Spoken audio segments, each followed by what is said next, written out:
Alright, today we're going to change out a radiator on a 96 Range Rover P38. Pretty simple, straightforward process. Doesn't take very long at all. Just need basic tools to do. Kind of have stuff laid out already. Basic screwdriver to get hoses off if you need help. The pliers to do the radiator hose clamps. We have a 1/2 inch socket to do the 2 bolts on the bottom sides of the radiator, and then a 13/16 open end to open the drain hole on the radiator to drain the coolant up. So one other tool that was needed for this was the fan clutch wrench set. Handy thing, 30 bucks at AutoZone or Checker Auto. Something that's just good to have in the vehicle when you're off-roading. Many vehicles have fan clutches and can come in handy. We got the new radiator there. Very easy, it just pops in on 2 guides on the bottom. So it's real simple to do. Got our pail to collect the coolant and a creeper to get up underneath there.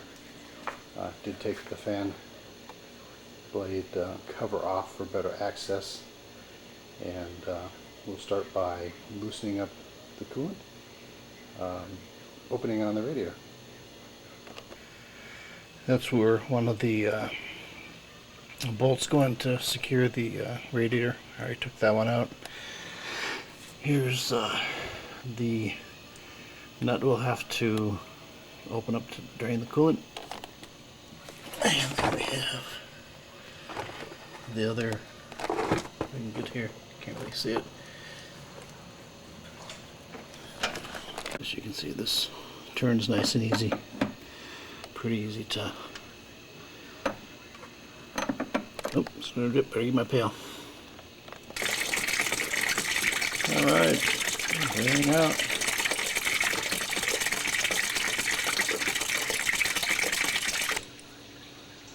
Alright, radiator's just about empty.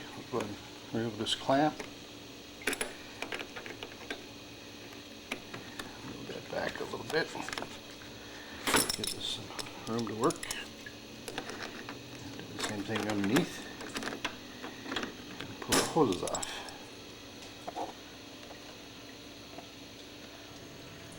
Fan shroud is held on by these 2 metallic clips. Just pop up. Real easy to get them. We will be reusing them, so don't lose them.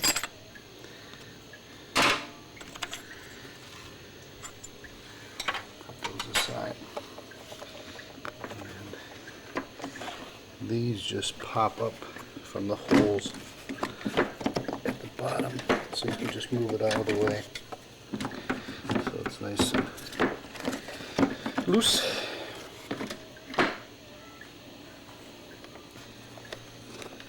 You also have to take this off. It's easy enough to do. You have to really be careful to pull it straight out, because if that little extension breaks, you're kind of screwed. And then when you put the new radiator in, you actually have to blow into this end with the air hose, or just be yourself. If there's any airlocks in the line, there's not enough pressure at the startup to flush air bubbles out. It could cause an overheating problem or an airlock, so remember to do that. Alright, so we have this off. Be careful, these older vehicles, this piece will break real easily. It's about a $60 part to replace, so be real careful with that.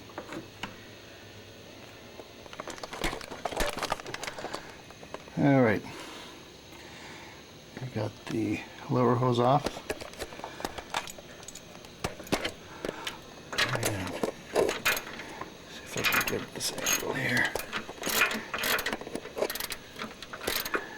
There we go. This little nut just stays in a little spot.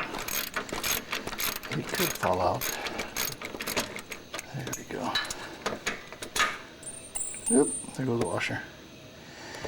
You can see the guide holes. There's two guide holes, one there, one on the other side. That's where the shroud and the radiator go into. And that's it from down here.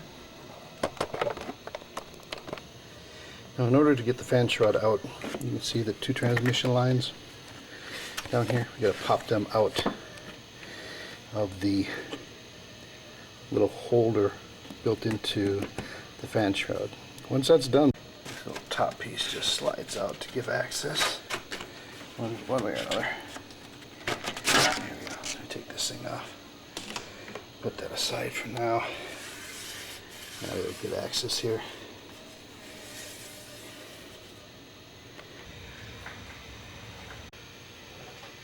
Okay, I was thinking we could do this without removing the fan shroud, but we do have to remove it.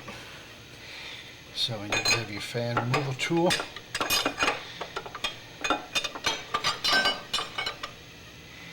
These are pretty easy, just go opposite of each other. Alrighty. Handy tool. Just do your fan the opposite way here. It unscrews.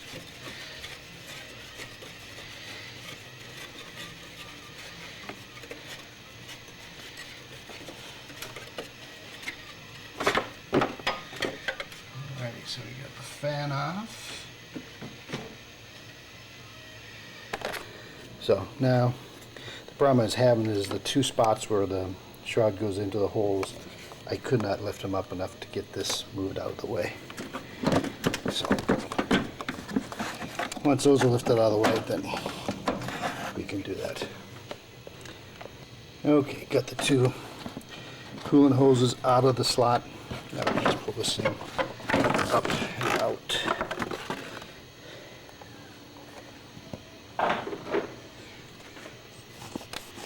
And now this thing will just lift up like so. Comes right out. Wee. Piece of cake. Oops. The water pump replacement on these is real easy too, because you just take the fan out, the shroud off, the belt off, the pulley off, and you get to your water pump. There's a great video on YouTube that shows that. I've had to do one of them so far on my son's 99 Range Rover. Simple 2-hour job. Alright, I also put a new thermostat in, and we're ready to drop this thing in.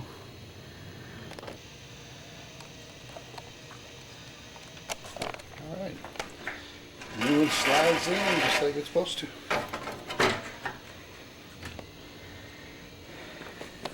Alright, so you want to line up the holes down there,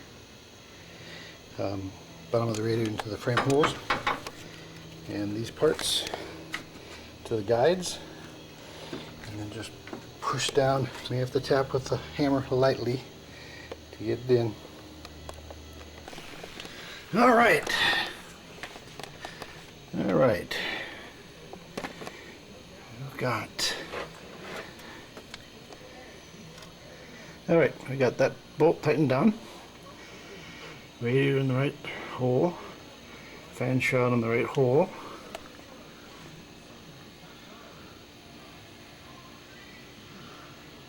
And we got the last bolt done. Those reconnected. Time to go up top and button up things there. Alright. Attach these guys again.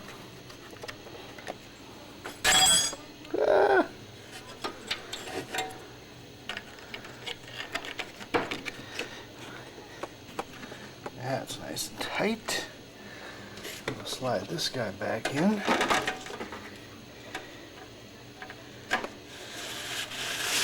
Keep the air going right through the radiator, not escaping.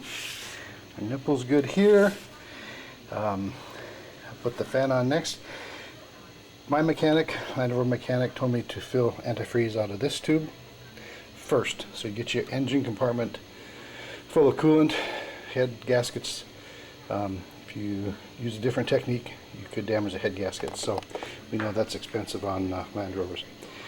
So we'll blow into this.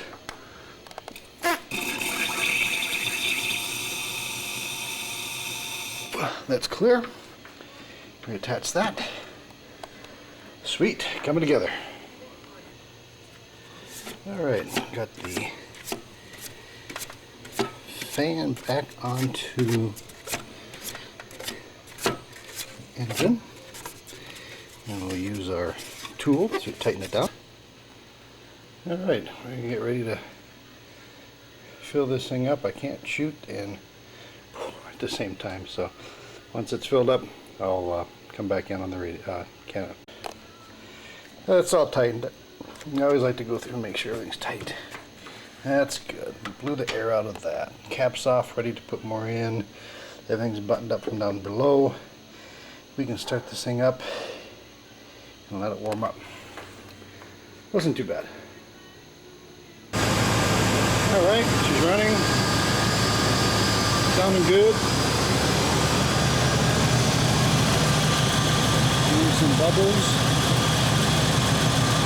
We know the air is coming out of the system. We just keep an eye on it, keep an eye on the temperature, but I think we're good. As you can see, it's not a horribly difficult basic tools. Just the filling process to make sure the engine gets cool at first. No leaks. Got to clean up my mess. Just got done with the test drive and everything seems fine. So I think our minor overheating issue is hopefully behind us.